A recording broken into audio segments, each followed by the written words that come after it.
And when are black people going to turn that around?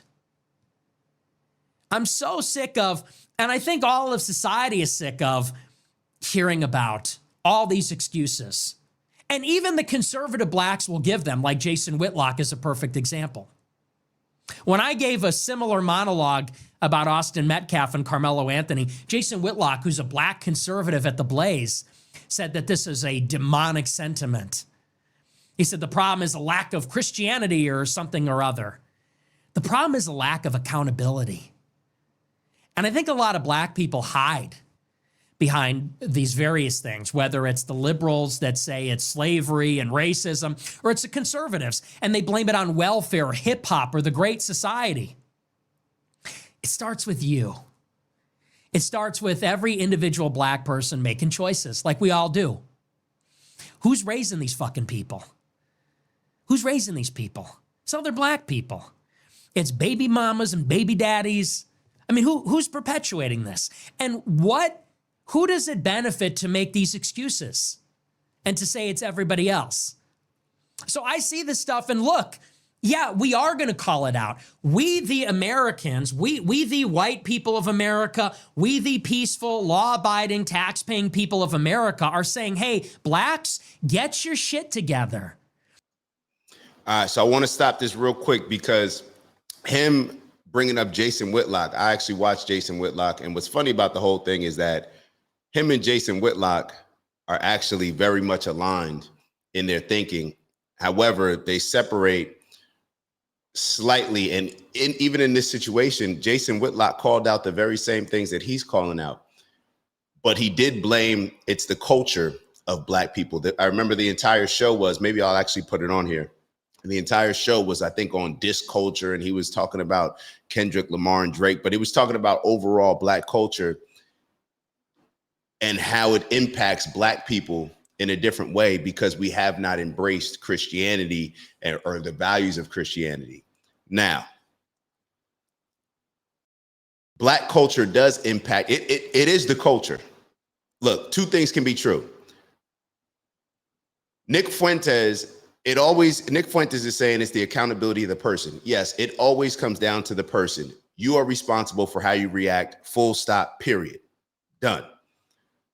What Jason Whitlock was calling out, something that I've called out plenty of times, is the impact of the culture and why it impacts black people more than white people. And Nick Fuentes, even when he sat down with Candace Owens, he was saying how if it's a cultural thing, it's a cultural thing. White people listen to the very same music. White people watch the same things. Why is it not impacting white people the same? And this is where it goes back to Nick Fuentes' point. It's because there's no fathers in the household. It's because there's no leadership. It's because there's no guidance. When you take a lost person with no principles and no values, to Jason Whitlock's point, and you give them that culture, they're going to receive it in a totally different way. When a white person listens to the same hip hop music that a black kid listens to, when a black kid goes outside their neighborhood, they're actually seeing all these things play out, and they have all of those things that I just mentioned, which make them lost in society, lost in the world, have no understanding of a moral compass, principles, integrity, all these different things. They don't have that father in the household. Now they're looking elsewhere for that love, and they're willing to seek it in the guys like Nick Fuentes said, who are just standing around outside doing whatever. And we see this happen time after time, which is why a lot of these young kids end up joining gangs and going down a path of no return in a lot of ways. So it impacts that kid differently than the white kid that's coming out of his house that grew up with certain principles, grew up with certain values. And when they walk outside, they're not seeing any of these things. This is not an excuse. I'm just pointing it out. But let me go back to what I said as far as the full stop with Nick Fuentes. He is 100% correct. It still falls on the accountability of the individual. We need to do better, period. Nobody's scared to say that.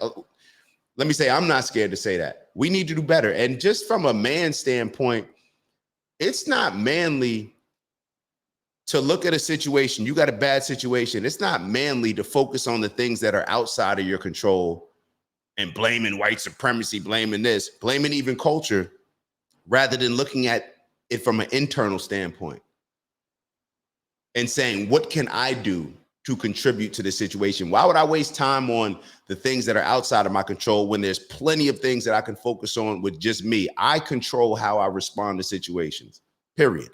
But let me play the actual, let's actually look into the video that Nick Fuentes was talking about when it comes to Jason Whitlock, because I think you all who don't watch Jason Whitlock will be very surprised based on what Nick Fuentes said. And perhaps Nick Fuentes didn't watch the entire show, but you guys take a look and you let me know what you think. Here's Nick Fuentes reacting to Austin Metcalf's murder. And I will tell you this as plainly as possible. I don't want to live around black people. I just don't. It would be irresponsible if I had a wife and kids to live near black people. It just would be. And that's not to say that every black person is violent. It's not to say that every black person is the same way. But we watch the news. We read the papers. When you drive downtown in Chicago, you know who you got to look out for and worry about when you're thinking about whether you're going to get carjacked, when you're worried about catching a stray bullet, when you're worried about who's going to pull up on the side of the road and literally shove a rifle in your face and steal your iPhone or shoot you point blank, execution style in Lincoln Park. We know who's doing it. I don't want to live near them. I don't want to be near them. They make me nervous. Unfortunately, we just don't know. When you're on the subway, when you're driving in your car, when you're in the city streets, you don't know whether the black person in proximity to you is one of the good ones or one of the ones who is going to summon an unbelievable, I mean, literally, for people like us, an unthinkable level of spontaneous brutality, senseless and merciless violence in an instant.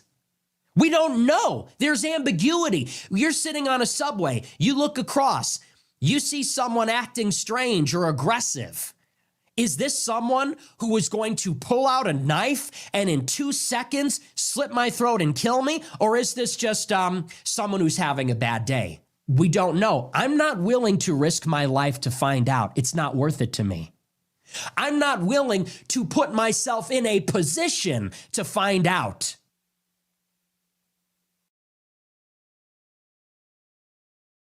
What he just said is difficult to hear. It's not the proper reaction, but it's not insanity. And the reason I say that, and look, this is the first time I believe I've ever talked about Nick Fuentes in any detail on this show, because I really hadn't paid much attention to him. And then I've been forced to pay some attention to him and the gropers movement or whatever. And a lot of that has to do with the Christ is King debate. I've had to look into it. But I get his response, and I'm going to tell you why. Because I believe it was in 1993. Jesse Jackson, the leader of the Rainbow Coalition, the wannabe heir to Martin Luther King, said more concisely the exact same thing Nick Fuentes just said there. And Jesse Jackson, I believe, terrible leader, a heretic, a fraud, but he said the exact same thing. This is a very famous quote from Jesse Jackson. I want to read the whole thing in its entirety. He said, "We must face the number one critical issue of our day. It is youth crime in general and black-on-black crime in particular. There is nothing more painful to me at this stage in my life than to walk down the street and hear footsteps and start thinking about robbery. Then look around and see somebody white and feel relieved. After all we have been through, just to think we can't walk down our own streets. How humiliating. It's hard to track down. I remember this. I lived through Jesse Jackson saying this. I thought it happened in the 1980s. The best sourcing I could find said he said this in 1993, but I thought it was in the 1980s. And what he said there, and he got in a lot of trouble, and the liberal media jumped down his throat and made him backpedal and made, oh, this is terrible. How dare you say this? Don't you know white people are to blame for everything? But Jesse Jackson said basically the same thing Nick Fuentes said last night. And both of them, heretics. And I'm not saying that there's no one that I know, regardless of color, who hasn't had those thoughts flash through their head. You can't pay attention to the news cycle. You can't be from the communities where black on black crime is rampant, where anytime you go into a black nightclub, you got to go through a metal detector before they let you in. You can't socialize in those environments, have family in those environments, have loved ones who have died or been injured in violence. You can't live in a world where every black person thinks, or the majority of black people think, as soon as I make it, I'm moving away into a white suburb. You can't live in this world without having the thoughts that Jesse Jackson expressed years ago and that Nick Fuentes just expressed last night. And what ties Jesse Jackson, Nick Fuentes, and we can go all the way back even further in history. What ties it all together is we've never tried the proper solution. We've never, rather than give in to bigotry, rather than to give in to skin color bias, we've never legitimately fought back against a culture that has been installed by Hollywood, the music industry, the idols set up in the culture. We've never said, hey, men, black, white, those of you that believe in Jesus Christ, let's come together under that umbrella. Let's come together under Christian culture and obedience to Jesus Christ. We've never tried that as the solution. So there you have it. I wanted to play the entire thing so you can hear, refresh your memory, if you already saw it, what Nick Fuentes said in response to Carmelo Anthony and what he was referring to as far as Jason Whitlock's response to him. You can understand what I mean when I say the two are pretty aligned. Jason Whitlock has always called out black culture and called out how destructive it can be and called out that we need to take more accountability in our lives. Nick Fuentes is more of a reaction and being fed up to certain things. So it may be coming across in a different way. Jason Whitlock may be just saying we need to lean into Christianity.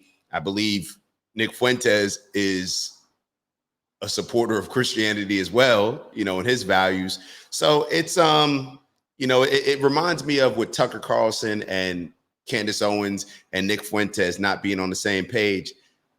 It seems like they agree on a lot more than the things that they disagree on, but are just caught up on that 1 or 2% that they disagree on, or allowing insecurities or emotions, depending on who we're talking about. I don't think that's the case when it comes to Jason Whitlock. But it's, yeah, it would be dope to see them all come together because, like I said, I think they agree on more than they disagree on. But let's keep going and see what Nick has to say. Get your fucking shit together. We are fucking tired of you. We are tired of seeing this stuff. It always seems to be you. Do you know that, and I'm just expressing what is a common sentiment. Do you know that everybody thinks that if we snapped our fingers and you all disappeared tomorrow, everybody thinks our quality of life would go up? Do you realize that? I'm just saying it, everyone's thinking it. When we think of what's wrong with Chicago, it's like utopia. Chicago's like a utopia. Beautiful riverfront, beautiful lakefront, concerts in the park, ball games in the park, beautiful architecture, the best food. You know what the one problem is with Chicago that's driving the businesses out of the Magnificent Mile? You know what the one problem is that's making the public transit unusable? You know what the one problem is that's driving richer residents from the city? It's the crime. It's the chaos. It's the violence. And you know what demographic is almost exclusively responsible for it? It's you. It's black people. Everyone's thinking that. Everyone's fucking sick of it. And the way that society is going, stuff is too expensive. Wages are too low. Housing is too expensive. We work too hard to then spend our hard-earned money to go to Lollapalooza, spend our hard-earned money for a fun weekend in the city. God knows how expensive it is to eat out nowadays or to take an Uber. And then to constantly have to be worrying about this. God knows how expensive it is to afford to live in a nice city like New York or Chicago. And then to have to put up with that. People are, I think now, too broke to be woke. People are too broke, work too hard to be dealing with this kind of stuff and hear BLM and to hear these excuses about slavery and racism and the white privilege. It's enough. So the shame will continue. The shaming of the black community in America will continue until it improves. Yes, we will shake our heads. We will exchange that knowing glance. We will make that face. We will comment. Well. We will name and shame. We will turn and walk away. We will move to neighborhoods where you are not until it improves. And you can deal with each other. Brandon Johnson and the teachers union and all these fucking thugs and opportunists, Jason Whitlock, all the wokesters, everyone making excuses. You can all live in Wakanda. You can keep all that black excellence for yourself. We're good. And you know what? I'm rooting for you. I'm praying for you. I hope you figure it out for your sake, for our sake, but we're done. And how long before a U.S. presidential candidate gets up and identifies the problem? Because the second that candidate comes up, that person's going to win in a landslide. Because we're sick of it. We want our lives back. We want our cities back. We don't want to feel anxious all the time. We don't want to feel afraid all the time. We don't want to live in fear that we're going to wake up and someone's going to steal our car and then we might get in trouble if we respond in the wrong way. Or we're going to be on a subway and get a knife pulled on us and we're going to get ordered to the ground for defending ourselves. It's insane. It's utterly insane, and we all know what's going on. So I saw this Raja Jackson thing and whatever. I mean, it's live streaming. It's professional wrestling. Who knows what's real and what's fake? The reason that it provoked this response is because we've seen the scene. We've seen it before 1 million times. And it's infuriating. And as I said, it's not just the violence. It's this almost pathological, evil, anti-human cruelty, disregard for human life, malevolence. And then listen, people get in altercations, people get in fights. Sometimes there's violence. It is what it is. We all know this is what they do. They attack in packs. They stomp the head. That's what they go for. And it's fucking evil. And that needs to be called out. It needs to be called out by the black people. And if black people want to be loud and proud, they want to be talking about the black community, you must be equally loud in your condemnation of this kind of stuff than you are in your praise when it's the positive things. You can't have it.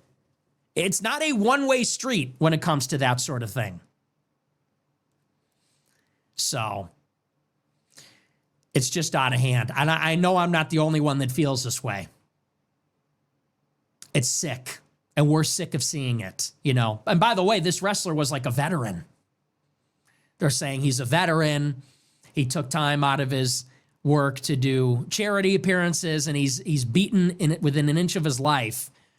A black guy on top of him punching an unconscious person. Do you know how evil you have to be to punch an unconscious person as hard as you can? To stomp them in the head, and yet you see it all the time. It's just evil. They're not being raised right. You know, and the last thing I'll say is the worst part is you should have some pushback from conservatives, but conservatives are too pussy to say anything like this. I'm not a conservative. Conservatives blame it on the welfare state, the government, the Democrats. Candace Owens and Jason Whitlock say it's the hip hop music. It's Lyndon Johnson and the Great Society. It's the Clinton Foundation. How about we'll start with the obvious? It's the black parents, or the lack thereof. How about it's the black parents? Everybody else seems to have it figured out. It starts with the parents. And they'll be in the streets with signs and marching and yelling when one of the homeboys gets shot by the cops. But when their kids are out there stabbing people, beating people, robbing people, oh, well, you know, he was in the honor roll. He was the victim of the system. Get real. What a joke of a country we are. You think they tolerate that in China? You think they tolerate that in the Emirates? You think they tolerate that anywhere other than here, where our people are so fucking weak? And honestly, the cops are no help. The cops are nothing. Nothing. The cops are there to hurt you. Do you realize that? That's the other last thing I'll say. Here's the best part. Here's the best part. Crime has taken over the city. Crime has taken over our lives. The criminals, they don't even bother chasing them. They don't catch them. And if they do, they don't charge them. And if they somehow charge them, they don't give them a long sentence. They let them go. But God forbid you shoot one of these assholes in the wrong way, according to the letter of the law, in the wrong way. Oh, you're going to jail forever. You're a white person, your car gets stolen 500 times. You're a white person, someone's approaching you with a knife. You react in the wrong way, you're the one that's going to jail. And the cops will throw you in there. And they'll shrug their shoulders, throw their hands up and say, hey, man, I don't make the rules. Oh, no, I don't make the rules. We are on our own. We're on our own. You know what's funny about him saying that we're on our own? It reminds me of those city council meetings with Brandon Johnson where the Chicago residents were complaining. They felt like they're on their own, complaining whether it was the migrant crisis, whether it was the crime. They were complaining about their communities and not feeling like they're getting the support that they need, that they're on their own. Because what a lot of people who probably watch Nick Fuentes think is that there's not a large portion of black people that actually call out this stuff. There's a good amount of black people that call it out, that live in these communities, but they're not the leaders in the communities, and their voices do not benefit the agenda of the liberals and the Democrats. So therefore, they're never highlighted. Matter of fact, the only times that they are highlighted are that I've seen are on more of the conservative platforms now, because they're highlighting the fact that there are black people in Chicago calling out a lot of these BS liberal policies that are just not working. Because all of the liberal policies rely on placing blame elsewhere, defund the police. Yeah, y'all did that whole defund the police campaign, and the main people that were complaining were the older people in these black communities that actually want the police there because they do not want the crime there. And the only reason why these dumb liberal politicians who were screaming defund the police were screaming it is because they don't live in those communities. And it's so, and I'm not even as in tune with what's going on as far as I know Trump was, I believe it's the National Guard he brought into DC, and now he was talking about bringing it into Chicago. Black people are more upset at Trump potentially bringing the National Guard into Chicago to fix the problems of crime that are there. We're more upset about Trump coming in than we are about Barack Obama never doing shit to try to fix the issue in the first place. He never did anything to even try, let alone him actually being held accountable to actually doing it. This is where Chicago's supposed to be where Barack Obama's from, right? This is supposed to be his home. He never did a thing to solve anything in that community. But yet people are then mad when you get a reactionary approach like either Nick Fuentes or Donald Trump, when the situation has been there for these liberals and Democrats to fix all along, but they haven't tried. They haven't tried because so much of it requires you calling out the actual problems and holding the people accountable who live there. Because then you wouldn't be able to have all these goofy entertainers, the Meg the Stallions or whatever rapper you're bringing on your campaign to try to get the Negro vote. You wouldn't be able to do that because why? You wouldn't be able to hold the Black people accountable for cultural things and what's going on, because then you would turn off the very people that you need to recruit Black people in the community. But don't you see that's the problem? When you need goofy people to recruit a certain group of people, then that should tell you that the people that I'm recruiting are moving or have a goofy mentality. When you have destructive people that are poisoning the community and you're using them because you think that they have the ears of the community, then that's the problem. But like Nick Fuentes said, I don't want to take away from the fact that it still comes down to that individual taking accountability. But I just wanted to kind of laser in on what he was saying as far as him saying that white people feel like they're all alone. Shoot, when you stand on this type of stuff and you call out your people and you hold your people accountable because you actually care about your people, a lot of times you'll be standing alone as well. But I don't care. That's the fight. That's what we got to do. It doesn't matter. It's not manly to do anything else. I wasn't raised that way, to not call out certain things. And what's funny is, just to the point of standing alone, I wasn't raised that way, but even my parents are, your parents, you want to look out for your kids. So they're almost like, well, yeah, we raised you on standing up for what's right and saying the truth and speaking on all these things. However, it becomes a little nerve-wracking when your parents have to see you doing it and they see the response of everybody else where you're not getting that type of support. And you understand that it can put you in a dangerous position by just calling out people and holding them accountable. But let's keep going. I almost think we have to take over the police departments because the way that we are getting raped, it's like enough that it makes you want to explode. That happened to me. When I got doxxed on the internet, I had 100 people come to my house trying to fuck with me. Someone came with a gun and tried to kill me. And as you all know, there was an altercation that took place in my house. I opened the door and some things transpired. It's not settled yet, so I'm not going to talk too much about it. And I got charged. They say that one of the people that came to my house was the victim.